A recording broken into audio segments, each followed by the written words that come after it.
Assalamualaikum warahmatullahi wabarakatuh.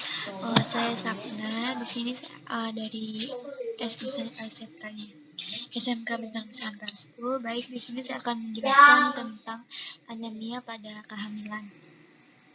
Simak di video selanjutnya ya. Udah. Assalamualaikum warahmatullahi wabarakatuh. Perkenalkan, nama saya Sapna dari 12 Keperawatan, akan menjelaskan mengenai penyakit anemia pada kehamilan. Simak di video selanjutnya ya.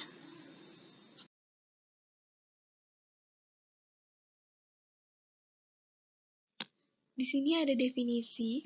Anemia adalah suatu kondisi medis di mana jumlah sel darah merah atau hemoglobin kurang dari normal.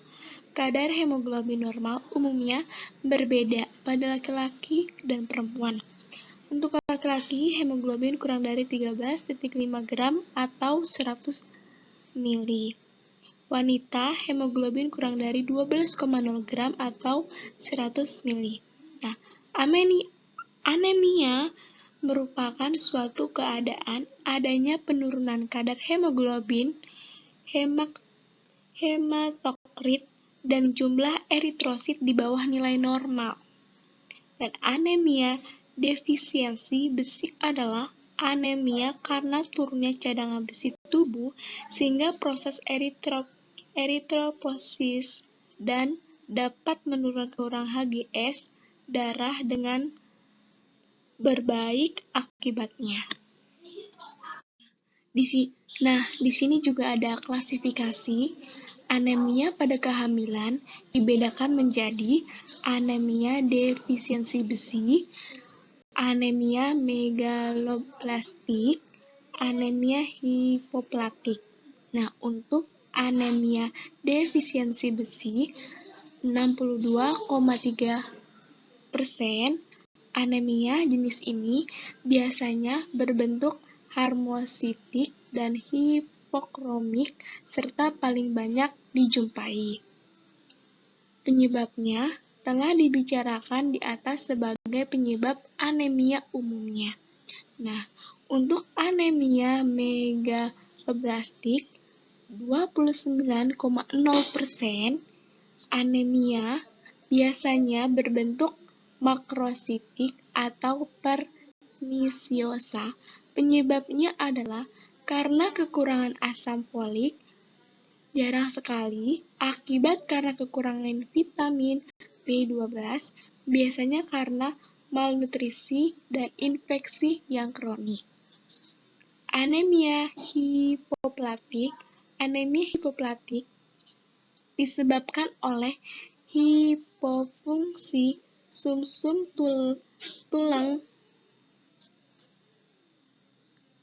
tulang membentuk sel-sel darah merah baru. Untuk diagnosa diperlukan pemeriksaan darah tepi lengkap, pemeriksaan fungsi sternal atau pemeriksaan retikulosit dan lain-lain. Dan masuk ke patofisiologi. Patofisiologi itu ada perubahan hematologi sehubungan dengan kehamilan adalah oleh karena perubahan sirkulasi yang semakin meningkat terhadap plasenta dan pertumbuhan payudara. Volume plasma meningkat 45-65% dimulai pada trimester kedua kehamilan, dan maksimum terjadi pada bulan ke-9 dan meningkatnya sekitar 1000 mg. Menurun sedikit menjelang altrem serta kembali normal 3 bulan setelah PRUD.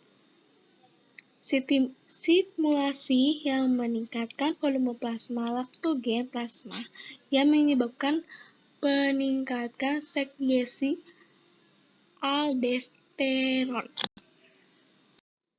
Nah, penyebab anemia defisiensi besi antara lain, yang pertama ada pendarahan. Jika pendarahan berlebihan atau terjadi selama periode waktu tertentu atau disebut kronis, tubuh tidak akan dapat mencukupi kebutuhan zat besi atau cukup disimpan untuk menghasilkan hemoglobin yang cukup atau sel darah merah untuk mengganti apa yang hilang. Yang kedua, kekurangan asupan makanan. Kekurangan zat besi mungkin terjadi karena tidak atau kurang mengkonsumsi zat besi. Yang ketiga, gangguan penyerapan. Dan yang keempat, beberapa faktor risiko yang berperan dalam meningkatkan prevalensi anemia defisiensi zat besi antara lain, yang pertama, umur ibu kurang 20 tahun dan lebih 35 tahun. Wanita yang berumur kurang dari 20 tahun atau lebih dari 35 tahun mempunyai resiko yang tinggi untuk hamil. Yang kedua, pendarahan akut. Yang ketiga, pendidikan rendah. Yang keempat, status ekonomi. Yang kelima, pekerja berat. Yang keenam, konsumsi tablet tambah darah kurang 90 butir. Yang ketujuh, makan lebih 3 kali dan kurang mengandung zat besi. Nah, di sini ada gejala klinis anemia definisi. Tanda anemia pada ibu hamil itu ada warna biru hingga putih pada mata, terus kuku rapuh, terus ada penurunan nafsu makan atau terutama pada anak-anak, dan ada kelelahan, terus juga ada sakit kepala dan irritable atau mudah marah, terus warna kulit pucat, sesak nafas, sakit pada lidah, dan juga ada nafsu memakan makanan yang tidak biasa disebut pica atau pilih-pilih makanan, dan yang terakhir ada kelemahan. Nah, di sini kita masuk ke diagnosis anemia pada kehamilan. Nah, untuk menegakkan diagnosis anemia kehamilan dapat dilakukan dengan anamnesa. Pemeriksaan dan pengawasan hemoglobin dapat dilakukan dengan menggunakan alat ahli atau hasil pemeriksaan hemoglobin dengan sahli dapat digolongkan sebagai berikut. Nah, yang pertama, hemoglobin 11G% tidak anemia. Yang kedua, hemoglobin 9-10G% anemia ringan. Hemoglobin 7-8G itu ada anemia sedang. Hemoglobin 7G itu ada anemia berat. Nah, pemeriksaan darah dilakukan minimal 2 kali selama kehamilan, yaitu pada trimester 1 dan trimester 2, dengan pertimbangan bahwa sebagian besar ibu hamil mengalami anemia, maka dilakukan pemberian preparat VC sebanyak 90 tablet pada ibu hamil. Nah, untuk komplikasinya itu pengaruh anemia pada kehamilan dan janin. Nah, bahaya selama kehamilan dapat terjadi abortus atau persalinan prematuritas atau hambatan tumbuh kembang janin dalam rahim.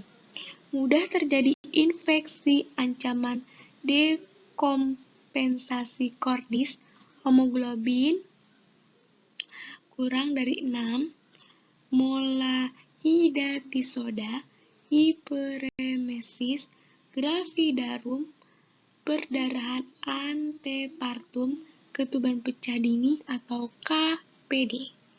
Nah, pada kala nifas terjadi subinvolusi uteri, menimbulkan perdarahan postpartum, memudahkan infeksi puerperum, pengeluaran ASI berkurang, terjadi dekompensasi kordis mendadak setelah persalinan, anemia kala nifas. Dan juga ada bahaya anemia terhadap janin. Sekalipun janin mampu menyerap berbagai kebutuhan dari ibunya, tetapi dengan anemia akan mengurangi kemampuan metabolisme tubuh, sehingga mengganggu pertumbuhan dan perkembangan janin dalam rahim. Terus juga ada akibat anemia pada kehamilan pada ibu.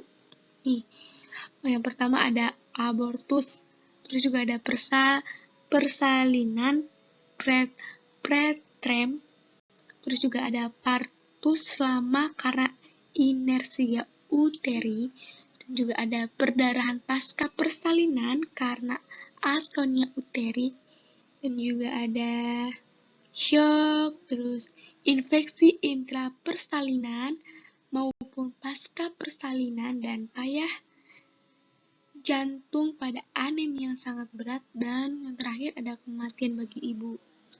Dan untuk pada janin ada kematian, prematuritas, cacat bawaan, kekurangan cadangan besi. Dan selanjutnya kita masuk ke penata laksanaan. Yang pertama, memberitahu ibu hasil pemeriksaan ibu dan janin, dan memotivasi ibu untuk banyak memakan makanan yang mengandung banyak zat besi. Dan yang kedua, menganjurkan ibu untuk sering beristirahat. Yang ketiga, menganjurkan ibu memperhatikan body mekanik atau sikap tubuh, yaitu bangun secara perlahan dari posisi istirahat. Dan yang keempat, memberikan ibu tablet VE dengan dosis 1x1 diminum dengan air putih 1 gelas, dan sebaiknya diminum menjelang tidur. Dan yang keempat, memberitahu ibu tentang tanda-tanda bahaya pada kehamilan. Dan yang keenam, memberitahu keluarga kemungkinan komplikasi perdarahan postpartum, sehingga ibu harus disediakan darah untuk persiapan transfusi postpartum, sehingga keluarga harus menyediakan donor darah. Yang terakhir ada makanannya, itu makanan yang mengandung zat besi ya. Itu ada daging, hati, ikan, terus juga ada tiram, terus kacang merah, bayam, nasi putih, kacang-kacangan, sayur hijau, tomat, dan ada kentang. Dan untuk pengobatannya, bila HB hemoglobin kurang dari 11 g itu minum TTTD 3x1 tablet tiap hari sampai hemoglobin lebih dari 11 g%. Terus juga ada pemeriksaan hemoglobin ulang setelah 1 bulan. Terus bila hemoglobin kurang dari 9%, pengobatan dilanjutkan sambil mencari penyakit penyerta. Terus juga ada ibu nifas minum TTD 1x1 sehari, minum selama 42 hari setelah melahirkan ya. Terus juga ada pencegahannya. Di sini konsumsi makanan yang mengandung zat besi tinggi, yang seperti ada di gambar ini ya. Terus juga harus konsumsi suplemen ya, zat besi, tablet, tambah darah, ya kan? Dan juga ibu hamil harus minum TTD minimal 90 hari ya, selama kehamilan. Baik, penjelasan saya sampai di sini. Kurang lebihnya mohon maaf atas perhatiannya.